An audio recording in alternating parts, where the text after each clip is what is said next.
Hello friends, आज हम पढ़ेंगे सिंपल कैश बुक के बारे में। सिंपल कैश बुक मतलब single columnar cash book. Simple cash book के अंदर में यहाँ पे बस कैश के ही ट्रांजैक्शन को रिकॉर्ड किया जाता है। तो इसको रिकॉर्ड करने के लिए यहाँ पे एक कैश बुक बनाई जाती है। कैश बुक के अंदर में देखिए जैसे कि यहाँ पे होता है receipt side, left hand side is a receipt side and right hand side is a payment side. तो रिसिप्ट साइड के अंदर में हम बस क्या करते हैं, जो पैसा आता है हमारे पास में उसकी एंट्री होती है और जो पैसा जाता है उसकी एंट्री यहाँ पे पेमेंट साइड में होती है। तो इसके अकॉर्डिंग जो पैसा आया है उसको हमें रिसीप्ट में लिखना है, जो पैसा गया है उनको पेमेंट में लिखना है। तो आपको यहाँ पे जो प्रॉब्लम दिया है उसके अकॉर्डिंग हम यहाँ पे एक सिंपल कैश बुक का प्रॉब्लम सॉल्व करके देखेंगे, जिसमें देखिए आपको क्या दिया है, in the following transaction The following are the transaction of a Varda Consumer Cooperative Society for the month of January 2004. Prepare a simple cash book. तो सिंपल कैश बुक प्रिपेयर करेंगे, जिसमें देखिए पहले ट्रांजेक्शन जो दिया हुआ है आपको ओपनिंग कैश बैलेंस। तो ये आपके पास में ऑलरेडी अगर कोई कैश होगा तो उसकी एंट्री की जाती है। तो आपके पास ऑलरेडी कैश है, इसकी एंट्री हम यहाँ पे कर लेंगे, लिख लेंगे ओपनिंग बैलेंस या फिर ओपनिंग कैश बैलेंस लिख सकते हैं, लेकिन यहाँ पे कैश बुक बना रहे तो बस ओपनिंग बैलेंस लिखोगे तो भी चलता है। तो यहाँ पे आपको अमाउंट दिया है 20,250 रुपीज। सेकंड दिया है purchase of a goods in a cash. Cash में अपने गुड्स को परचेज किया तो आपके पास कैश जा रही है, गुड्स को परचेज किया तो कैश जा रही है, इसलिए हम यहाँ पे लिख लेंगे गुड्स परचेज पेमेंट साइड में, क्योंकि यहाँ से पैसा जा रहा है। अमाउंट दिया है 12,600 rupees, 12,600 rupees. Then purchase of furniture from Sony's limited on credit. तो एक बात सिंपल है यहाँ पे कि सिंपल कैश बुक के अंदर में हमें बस कैश के ही ट्रांजैक्शन रिकॉर्ड करने हैं, कोई भी क्रेडिट ट्रांजैक्शन यहाँ पे रिकॉर्ड नहीं होगा। मतलब क्रेडिट मतलब ऐसा होता है कि ना जिसमें पैसा जाता है ना पैसा आता है, मतलब तुरंत जब परचेस या सेल होता है उस टाइम पे पैसा ना जाता है ना आता है, तो उसका पेमेंट हो सकता है कि बाद में मिलेगा या फिर हमें बाद में पेमेंट करना पड़ेगा, लेकिन अभी फिलहाल उसकी एंट्री नहीं होंगी। तो जैसे कि यहाँ पे दिया है कि आपने फर्नीचर परचेस किया लेकिन वो क्रेडिट पे है तो उसकी एंट्री यहाँ पे नहीं होने वाली। देन आपको दिया है sales of goods, goods sale किए। अगर गुड्स सेल किए तो पैसा आएगा, क्योंकि आपको कैश या क्रेडिट नहीं बोला है, मतलब कैश समझेंगे। तो हमारे पास में पैसा आया है तो हम कहाँ पे लिख लेंगे, रिसिप्ट साइड में लिख लेंगे। यहाँ पे लिख लेंगे हम गुड्स सेल। अमाउंट है आपको यहाँ पे 1,950 रुपीज। देन नंबर 5 में दिया है sales of goods to Abhay on credit. आपने क्रेडिट में अभय को गुड्स सोल्ड किया है, अगर क्रेडिट की ट्रांजेक्शन जैसे मैंने बोला यहाँ पे एंट्री होंगी नहीं। देन दिया आपको purchase of goods from Mohan Traders on credit. Credit पे आपने मोहन ट्रेडर्स से गुड्स परचेज किए, यहाँ पे भी क्रेडिट ट्रांजेक्शन है, इसके भी एंट्री नहीं होगी। उसके बाद sales of goods to Baban on credit. Baban को आपने क्रेडिट पे सेल किया है, वो भी क्रेडिट ट्रांजेक्शन, उसके भी एंट्री यहाँ पे नहीं होने वाली। देन आपको दिया है कैरेज पेड, 8 नंबर पे आपको कैरेज पेड। कैरेज पेड किया तो एक्सपेंसेस है, एक्सपेंसेस कहाँ पे जाने वाला है, पेमेंट साइड में जाने वाला है, इसलिए हम यहाँ पे लिख लेंगे कैरेज पेड। अमाउंट आपको कैरेज पेड के लिए 300 रुपीज, तो यहाँ पे 300 रुपीज लिख लेंगे। देन रिसीव्ड फ्रॉम अभय। देखो जैसे कि आपको यहाँ पे दिया था कि 5 नंबर में आपने अभय को गुड्स बेचे थे, तो उससे हमें कैश रिसीव्ड हुआ है। तो बेचे जब थे तो क्रेडिट पे था, उसकी एंट्री नहीं हुई, लेकिन उसका पैसा हमें अभी मिल रहा है तो उसकी एंट्री हम यहाँ पे करेंगे। 9 नंबर में दिया रिसीव्ड फ्रॉम अभय, यहाँ पे लिख लेंगे हम रिसीव्ड फ्रॉम अभय। यहाँ पे ऐसा डायरेक्ट लिख सकते हैं आप, अभय अकाउंट या फिर अभय, ठीक है। तो कितना अमाउंट है यहाँ पे 1,500 रुपीज। देन आपको दिया परचेस ऑफ स्टेशनरी। तो यहाँ पे हमने स्टेशनरी परचेस की है, तो परचेस ऑफ स्टेशनरी दिया तो परचेस किया मतलब आपका पैसा जाने वाला है, जाएगा तो यहाँ पे पेमेंट लिखना पड़ेगा, यहाँ पे इसलिए लिख लेंगे हम स्टेशनरी अकाउंट। अमाउंट है आपको स्टेशनरी के लिए 150 रुपीज। देन नेक्स्ट है आपको goods return to Mohan Traders rupees of 450। पे हमने मोहन ट्रेडर्स को गुड्स वापस किए। वापस क्यों किए होंगे, क्योंकि हमारे पास उसके पास से गुड्स आया होगा। तो देखो आपको 6 नंबर के ट्रांजेक्शन दिया है कि आपने मोहन ट्रेडर्स से गुड्स परचेस किए थे। कितने के परचेस किए थे, आपने परचेस किए थे 10,800 रुपए के परचेस किए थे। उसमें से आपने क्या किया, यहाँ पे रिटर्न किए गुड्स। कितने के रिटर्न किए, 450 के रिटर्न किए।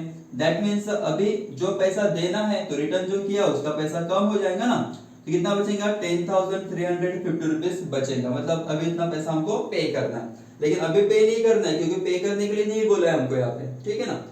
तो उसके बाद में दिया number 12 withdraw from bank of India. तो यहाँ पे हमने बैंक ऑफ इंडिया से विड्रॉल किया तो पैसा हमारे पास में आएगा, इसलिए हम यहाँ पे लिख लेंगे बैंक अकाउंट या फिर बैंक ऑफ इंडिया अकाउंट। क्योंकि हमारे पास में पैसा आया है तो हमारे रिसिप्ट है, इसलिए 10,050 ये आएगा हमारा रिसिप्ट साइड में। देन नंबर 13 पे sales of goods in cash, cash में अपने गुड्स सोल्ड किए हैं, तो सोल्ड किए हैं तो पैसा आने वाला है, रिसीव होने वाला है, इसलिए लिख लेंगे हम यहाँ पे सेल्स अकाउंट। अमाउंट दिया आपको यहाँ पे 4,350 rupees. Then invest in UTI, UTI मतलब यूनिट ट्रस्ट ऑफ इंडिया, ठीक है। तो इसमें आपने क्या किया है, पैसा इन्वेस्ट किया, इन्वेस्ट किया तो पैसा जाने वाला है, जाएगा यहाँ से, इसलिए आप लिख लेंगे कि इन्वेस्ट इन यूटीआई। आपने पेमेंट किया इसलिए पैसा जाने वाले यहाँ पे 7,500 रुपीज।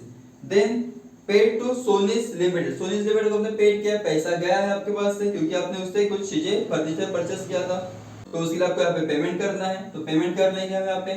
तो सोनीस अकाउंट अमाउंट है आपको यहाँ पे 1,500 rupees. Then wages paid, wages paid करने के लिए बोला है आपको यहाँ पे 16 नंबर में, तो पैसा जा रहा है हमारे पास से, इसलिए आप लिख लेंगे वेजेस पेड। अमाउंट है आपको यहाँ पे 450 rupees. Then number 17 purchase of goods from Mohan Traders on credit, Mohan Traders से फिर से आपने गुड्स परचेस किए वो भी क्रेडिट पे, मतलब आपके पास फिर से गुड्स आए मोहन ट्रेडर्स से, मोहन का यहाँ पे एंट्री कर ही रहे थे, ठीक है।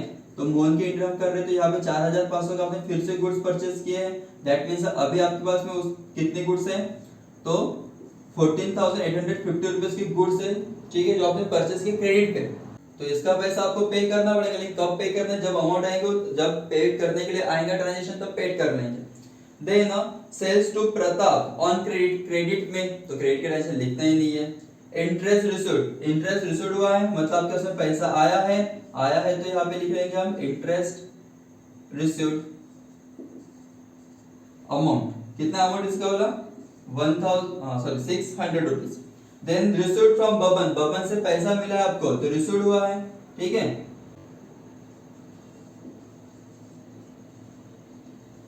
रिसीव्ड फ्रॉम बबन, अमाउंट है आपको यहाँ पे 1,350 रुपीज।